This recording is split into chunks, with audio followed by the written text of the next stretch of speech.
Hey everyone, NWA Prepper here. Protecting your property from fire is really important. Super important. Next to water, it's the most destructive force I can think of. And it's rough. You need to be ready to fight fire at your property, at your bug out location, at your home. Now, of course, that picture that I sent you was not,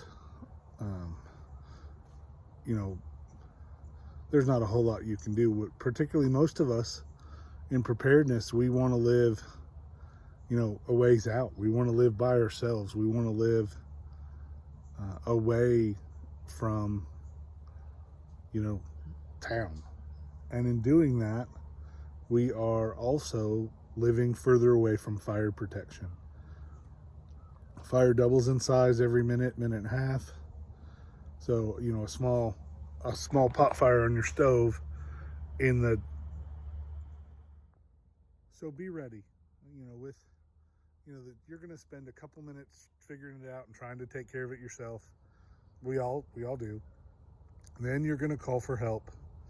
And then it's going to take them however long it takes you to get to from town. It takes them that long. It takes their dispatch a couple minutes to gather the information and the correct address and to send the right units. And depending on where you live, they may or may not have to go from their homes to the fire station and then out to your property. We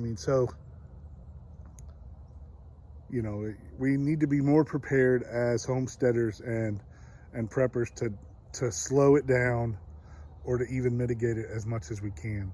Smoke detectors, number one thing. You've got to have them. You've got to have smoke detectors. Ironically, October is Fire Safety Month, so there is that. I was going to do a video about this anyway. So smoke detectors are the number one thing with functioning batteries. If the batteries don't work, they don't alert you, they don't work. I understand that it stinks because every time we cook bacon or sausage, the alarm goes off. Either get better at cooking, open doors and windows, do something, but keep them functioning. Then you need to have an escape plan. Nothing in a property is more important than your family, your friends, and your life. So have a plan. Where are you guys going to meet up outside so you all know where to go? You all get there and you can go 1, 2, 3, 4, 5. We're all here. Nobody has to go back inside for anything. If something is so important that you're going to need to leave the house with it, have it in a bag by your bed.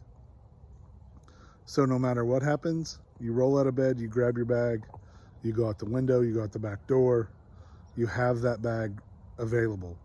My suggestion is to have a cache outside of at least a change of clothes, perhaps some important documents, a blanket or two, something not in the main structure, so that if you come out in your underwear, you've got a pair of shoes, you've got something to wear, you've got a few of the things that you need outside the home in case there's a fire. Then you need to have fire extinguishers.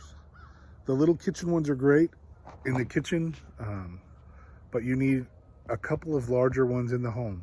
One if you have a garage, you certainly want one by the door of the garage. You don't want one where you think the fire is going to start. So sitting on the back of the kitchen stove is not a good place because that's where the fire is going to be. You're going to need an extinguisher away from that so you can safely get to it to use it where the fire is going to be.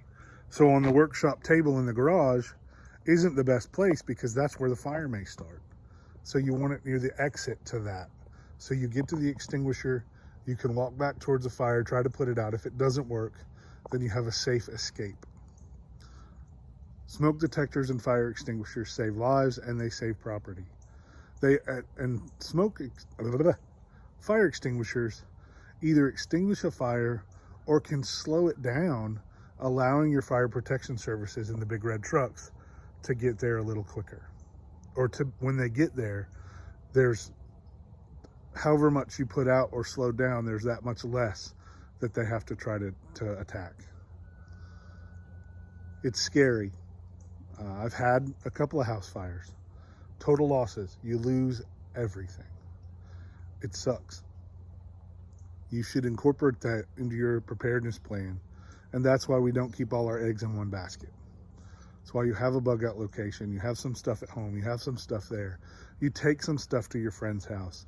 I probably don't have a friend that I know, even a little bit, that doesn't have a tub or a couple of buckets that I tell them, oh, this is just in case I get out there and I'm going fishing and I need another, dry pair of boots or shoes, some pants, and some camping food.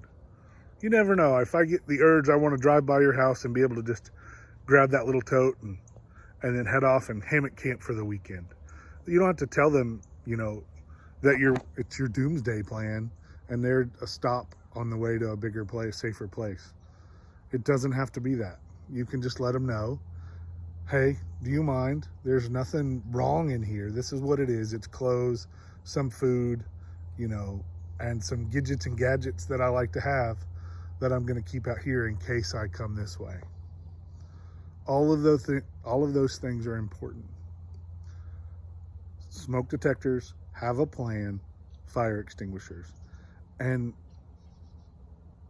think about fire safety. It's important. Lots more to come, but not just in this video. Stay safe, and let's get ready.